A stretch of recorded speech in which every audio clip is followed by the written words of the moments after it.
Hello, and welcome to Legal Management Talk, the official podcast of the Association of Legal Administrators. I'm your host, Justin Eskenazi. So, our guest today is Terry Isner, who is the founder and the owner and CEO of Jaffe PR. And he's also basically an expert on increasing inclusivity and acceptance in the workplace. And in celebration of Pride Month, I'm glad that he's able to come on and talk to us a bit about increasing acceptance and inclusivity and diversity in the legal industry and in the workplace in general. Thanks so much for coming on, Terry. Yes, thank you so much for having me, and happy Pride. Happy Pride. Thank you. I appreciate being called an expert, though I'll consider myself more a cheerleader or a champion, obviously, for the LGBTQ community, but even more so for well-being, diversity and inclusion in general, and of course, how all of those things, affect us personally and professionally, and in the end, through the profits in our workforce. So I think it's a really great discussion, and obviously timing with being Pride is pretty much perfect for us. Oh, exactly. So I'm wondering if you could start by telling us a little bit about your journey and your experience with acceptance or lack thereof in the workplace. Yeah, so it really, for me, when I started to work in the legal community as a creative director many years ago, it was when I had to think about who I was as a gay man and where I was in my life at the time, and how I was going to present myself. I had a big title, Chief Marketing Officer, had a nice seat at the table, but I was in a very white male world, and being a white male, but yet being a gay white male, there were definitely the roadblocks and the ideas of where and how and when I would let my whole self come to the office. And it was very soon after joining the law firm that I very much comfortably began to share my life, my children, my husband. That alone created its own confusions and dynamics, but they also became their own benefits. I was able to talk about parenting. I was able to talk about being a father. And I was also able to help introduce and be a bridge in some ways to those that were being more introduced to the gay community, in a more comfortable way, obviously, being out, maybe not as out visibly as we see today in the younger generation, especially with a lot of gender blending, but still the fact that I wanted to put pictures of my family out, and I wanted to bring my husband to big events, and to be as normal in life as everybody else was that was around me. The experience was pretty much a no-brainer. The things that we experienced were pretty open and pretty simple and pretty accepting. Though I did have a lunch once at a really high-end spot in DC where all the lobbyists and all the bigwigs come, and I'm going with a very high-level executive equity partner who was in charge of business development, and he had his assistant with him. And as we sat down to breakfast, I told him about my 3 daughters, and he turned to his assistant and said, "See, I told you he wasn't gay." It was at that moment that my relationship with him was in my court. He had, put his foot in his mouth. He embarrassed himself. And it changed the whole power shift. And at that moment, I realized the more that I was myself, the more that I was open, and the more that I allowed myself to bring my whole self to the table, the more power I actually had in more situations than I had when I allowed myself to be a bit more closeted and to be shyer about sharing my open life. So it was a very empowering experience. And I share that because I think many of us might find ourselves in those situations where we feel very uncomfortable, or we're not sure how to handle a situation that either outs us or allows us to, maybe educate somebody at the moment. And so I say to each and every one of you out there that has ever experienced it or find yourself, use that as that point of empowerment.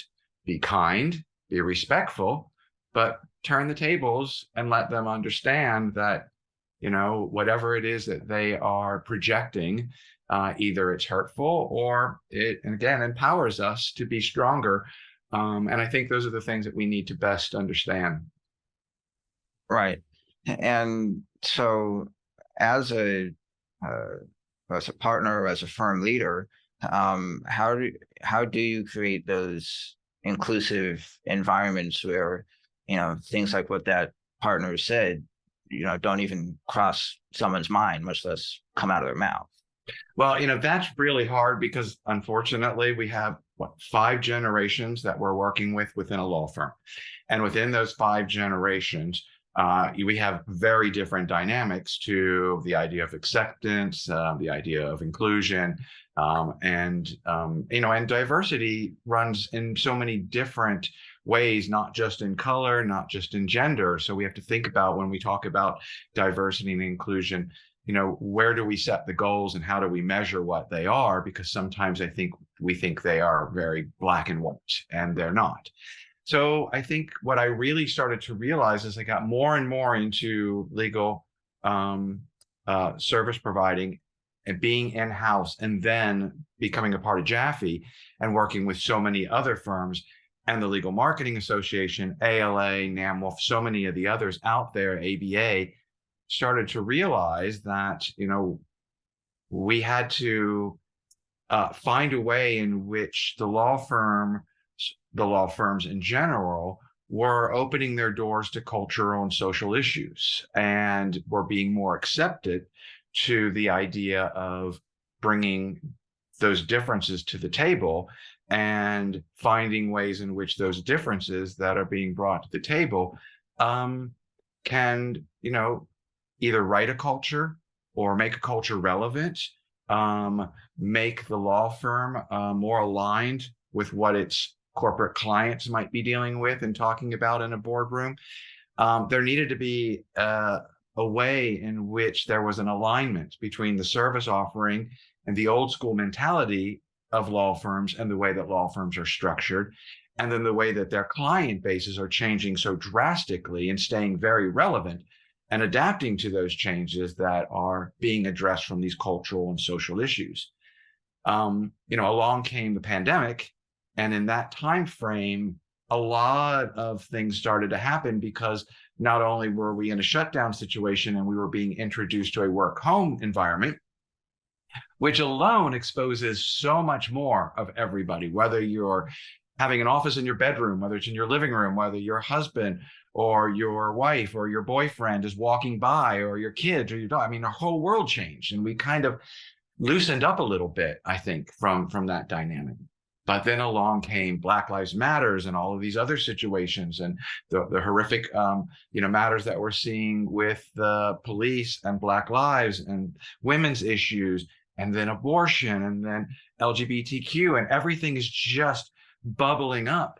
And this time frame in which, we aren't going to work as much, we're at home, we're exposed to so much more, I think, television and internet and other things, that you kind of couldn't put your hand in the sand anymore. You had to realize that when we go back to the firm and we open the doors and hope that everybody will come back to work, along with that, there's a whole lot of new cultural and social things in which we have to accept. I watched the Legal Marketing Association really begin to grow with more men. I saw a greater number of LGBTQ people start to come, out of the woodworks and feel more comfortable.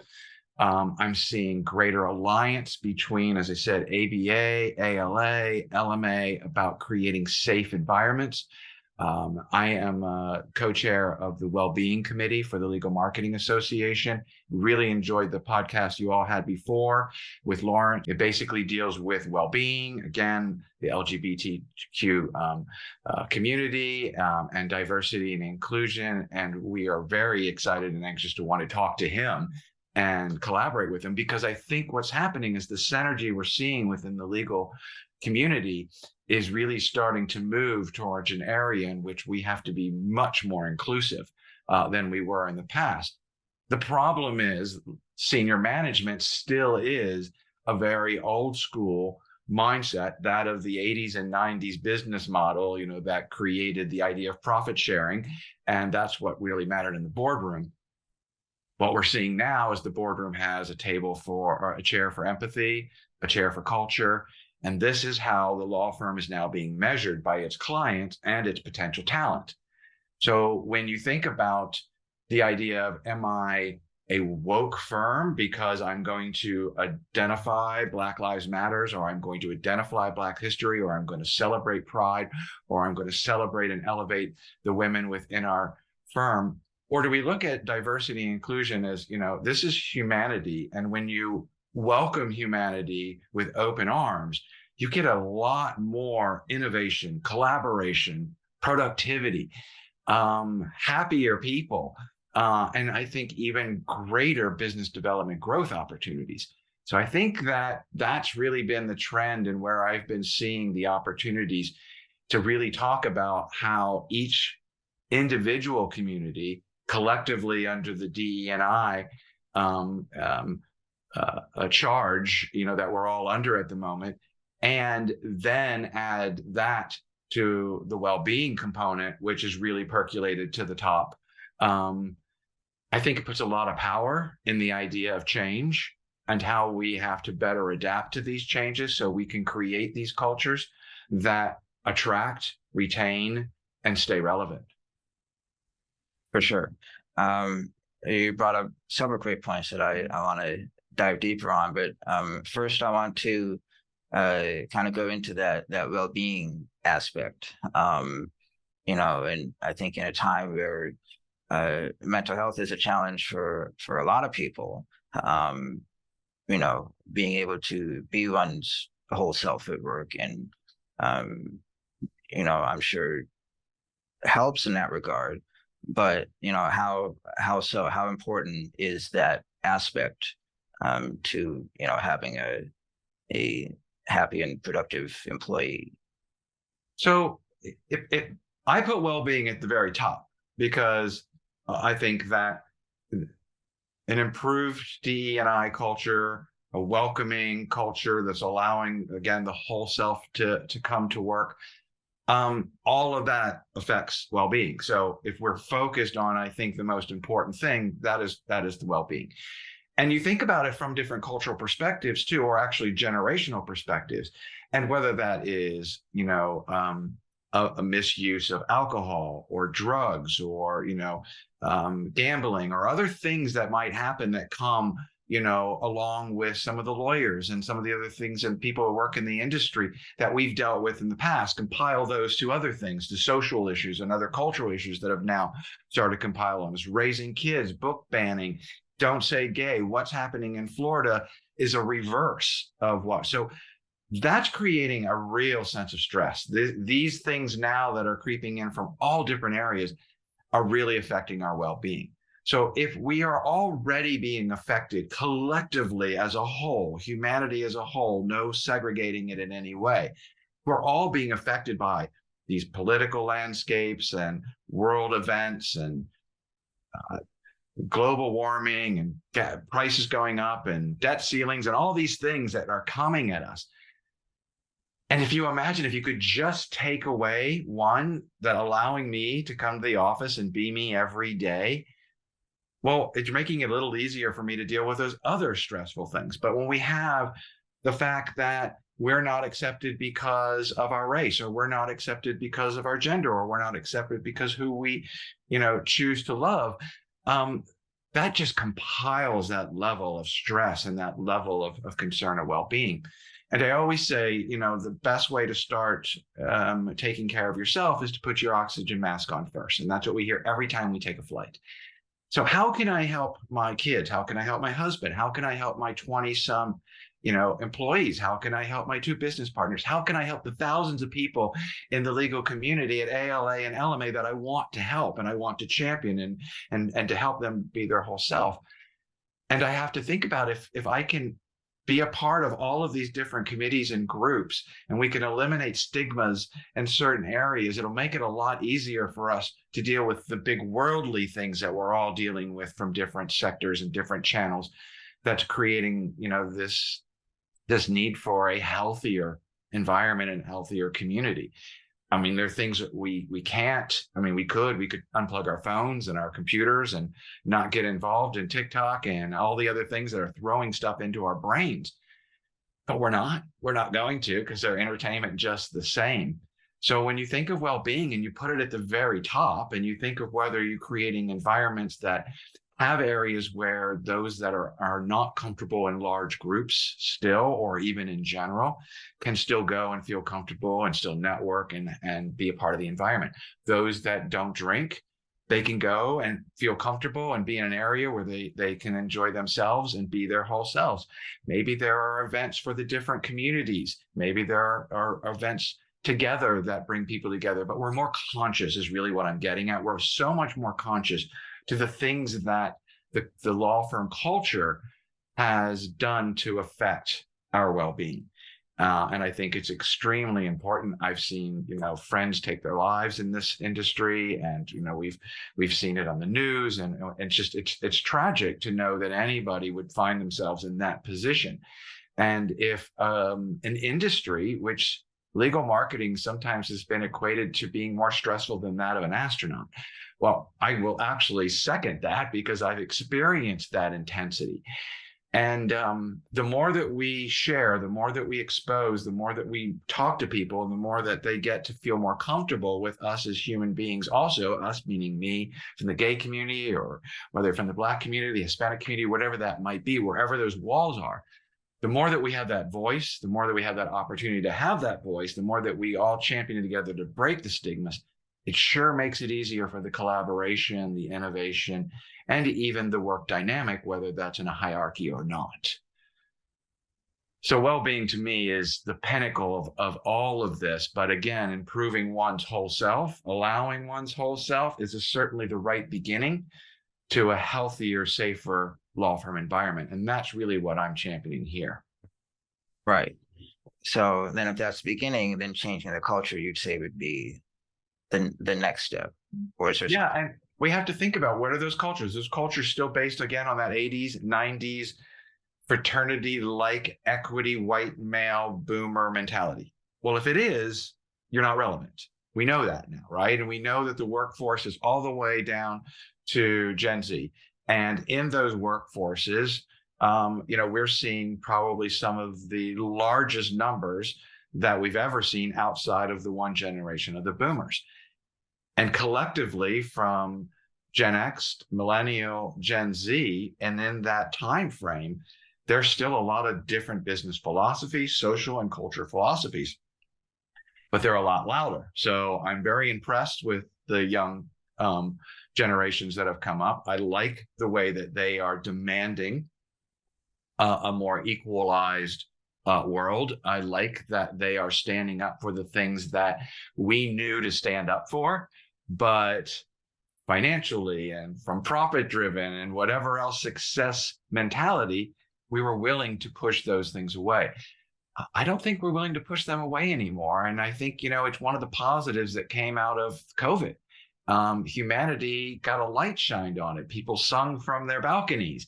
And we saw a word empathy rise to the top of the word list. That's promising to me. So, this recent backlash to the LGBTQ community from corporate America standing up and putting rainbows on it, it's probably the most comical thing I've ever seen in my life, to watch these people get so obsessed over a rainbow on a sweatshirt for a kid.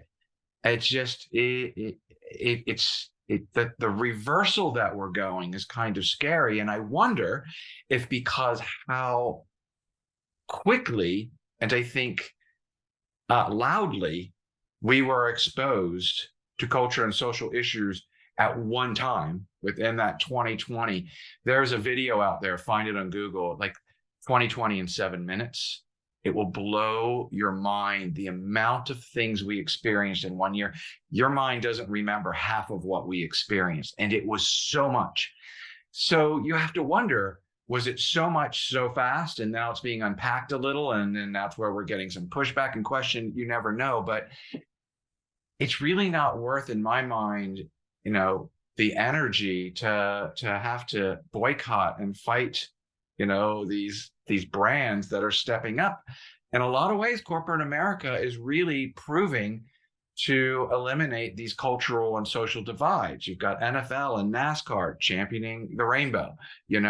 That's a big difference in what we saw in years past. So there's a positive that I see, and then there's a fear of this 2-step forward, 1 step back, that we thought we would never go 1 step back again, and yet we are. And my husband and I have been together for 25 years, and those 25 years, we've celebrated some level of a wedding 3 times, a commitment ceremony, a civil union, and then marriage, and why would I have to even go through all of that? But I do, and to even think that that's possibly being challenged again. So think of all those that we bring to work and have to internalize and have nobody to talk to sometimes, have nobody to share those with, those anxieties. And when we start to allow that, and people open up more, and people can feel they can open up more, and those relationships become stronger, and the more emotion that we put in, the more trust and bonding that we get, the greater our client relationships, the greater our collaborative work environments are. And again, the innovation and profits that will come out of an environment like that, to me, is staggering, and it's kind of a no-brainer. Like, be kind, make more money, duh, And who doesn't want to come to an environment that's filled with kindness? And I think that this is where we're going. And then we see what happens in Florida and Texas and other states, and we go, oh, what's happening? And we get nervous again. So those stress levels alone, if the law firm cultures can eliminate those and create dynamics and have events and showcase the different cultures and social differences, and they can again break the stigma, it's going to be a lot easier for folks to come to work and to be their whole self. When I talk to groups that fall under a category of diversity and culture, good example is the National Association of Minority and Women-Owned Law Firms. Well, if you have one law firm that is of one race, there's still prejudice within that. So how can you very much stand there and champion the idea of DE&I when your race, your culture still might look down on your gay brother or sister who's coming to the office? So prejudice still exists, stress still exists. The not being able to bring your whole self into an environment that was created to bring your whole self still exists. So we have a real hypocritical sense out there also that needs to be identified and fixed. So if we're going to stand up and we're going to be, following the need for improved DE&I in our law firms and accept this and bringing one's whole self, the law firm has to literally take those values off the wall, make sure they live by those values, because a lot of times they're just subjective values that fall at a management level. But truly, what are your values? And begin to live them, because that's how you're going to attract clients, and that's how you're going to attract and retain talent. And in the law firm community, talent brings the client. The client usually stays with the talent, not the law firm. So if you're looking to grow, your best pipeline is to go attract new attorneys with a great reputation and book of business into your culture that obviously supports what they're looking for and what you're looking for. To me, that's the easiest growth process we have ahead of us. And if that's the best growth direction, then culture shift is the most important thing a law firm leadership can focus on. Yeah. And I want to kind of harken back to that point that you made about about revenue generation. I think you mentioned business development and how important that is.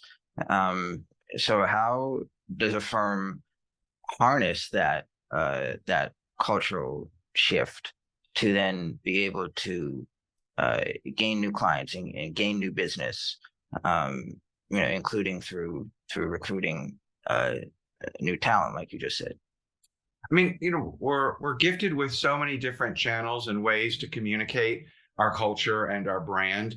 The problem is too many times we just simply do that. We put it on a website, we put it into our pitch material or whatever, and we're expecting people to accept that and to think, okay, they have a women's initiative, or they give to certain African American organizations or whatever. So therefore, they think that this is what you're looking for, and the client and or the talent are looking for places where they can come to work and be themselves. They can come to work and work when and how they feel they can be the most productive, not under a rigid sense of how you're to operate or the amount of hours that you need to bill within a certain sector, et cetera.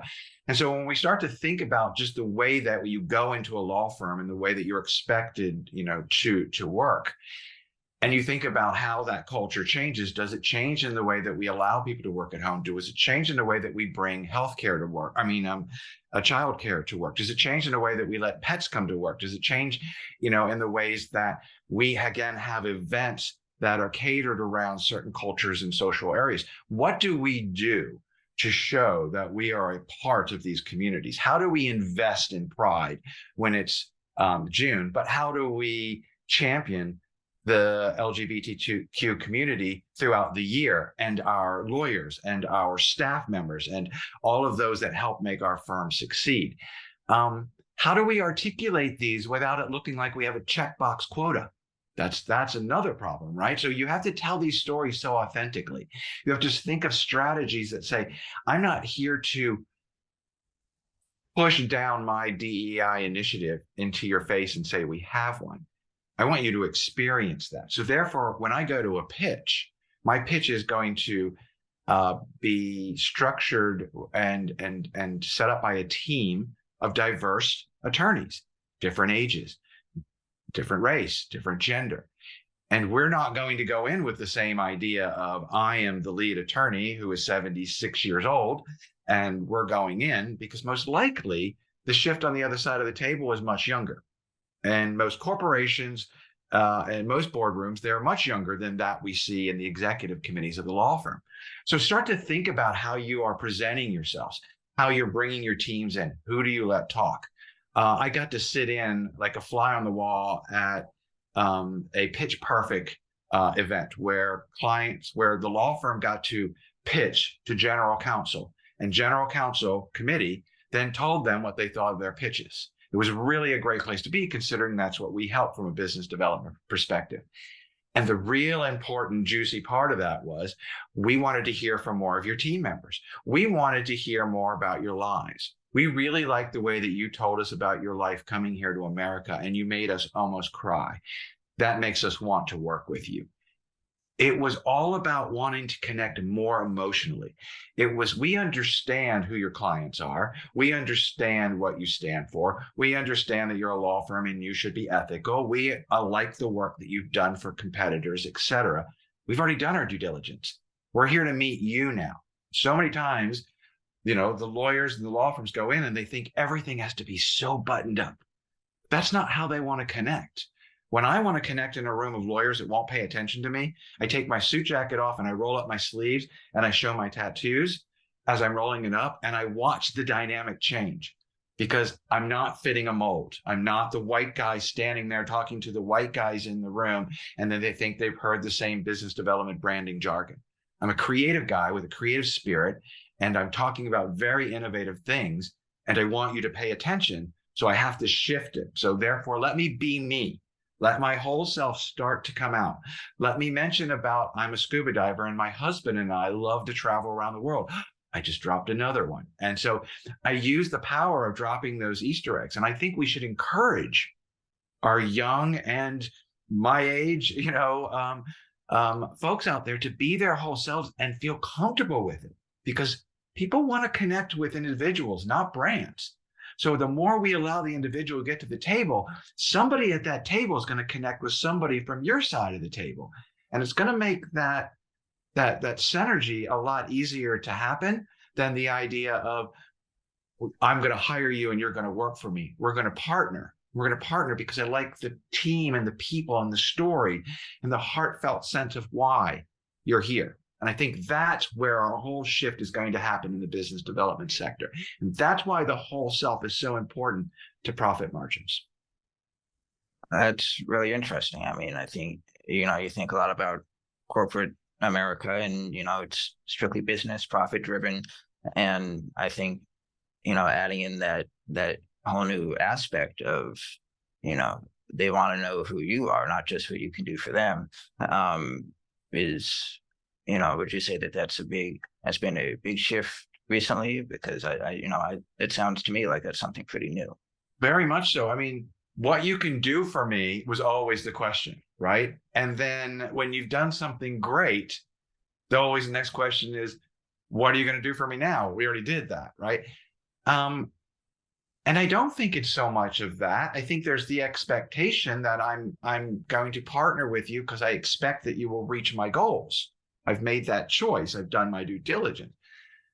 But I don't want to know your case studies. I don't want to know a list of your accolades and best practice, or best attorneys or super lawyers or any of those things. I want to connect with you as a person. I want to know that you have the ability to know what keeps me up at night, which makes me laugh, which makes me feel good. And together I know that, and we can create a relationship in which you have all of my best interests at heart. And you're going to apply those to all of the strategies and things I need to succeed professionally. But we're going to do it in a much more personal way. I think that's where the shift is happening right now. And that's exactly what, these GCs were saying. We're going to hire the law firm based on the team, based on the people. We want to hear from her. We want to hear from him. We've heard from you. And that is my biggest advice. Think about the team dynamic. Show that you are a diverse firm. Show that you are a relevant firm. Show that you're a firm that embraces all the different cultures. Don't talk about it. Show it. And to me, that's going to be the biggest practice that we'll see the change of. Where are we seeing the law firms out in during Pride? Where are we seeing the law firms in Black History Month? Where are we seeing law firms spend their money now?